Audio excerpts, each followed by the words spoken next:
kalau kita bangun, misalnya seperti ini, kemudian bangun dari tidur, maka sunnah nabinya, nah ini duduk terlebih dahulu.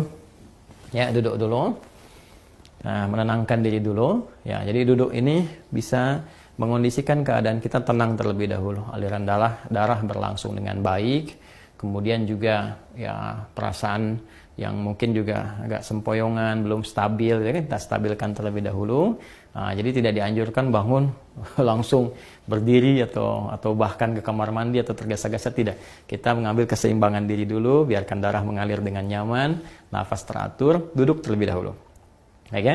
Nah, lantas setelah itu, maka Nabi menuntunkan supaya menghilangkan bekas ngantuk dulu, ya, dengan bagian tangan dari itu. Masaha biadihi min athari naumihi. Jadi kita menghilangkan bekas ngantuknya dengan bagian tangan yang diduga bersih, gitu ya.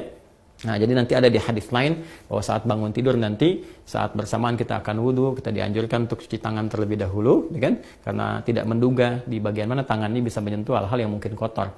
Tapi kita bisa menilai dan menduga dengan kuat di bagian tangan mana yang sekiranya bersih untuk kita gunakan untuk menghilangkan bekas ngantuk. Misal seperti ini, gitu kan?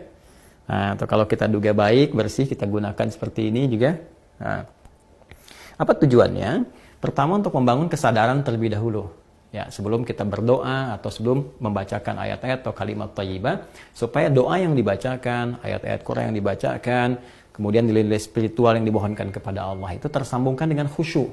Ya, bisa khusyuk, bisa benar, terasa dalam jiwa. Karena beda rasanya ketika Anda bangun tidur masih ngantuk berdoa misalnya.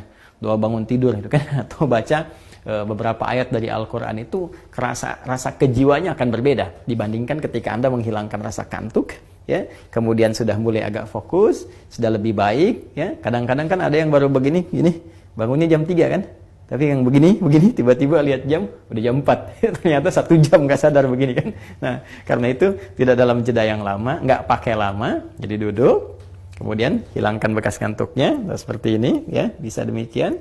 Setelah kita duga cukup baik, kita hilangkan bekas ngantuk, maka di Sunan Abu Daud tadi menunjukkan kepada kita membaca 10 ayat penutup di surah Ali Imran.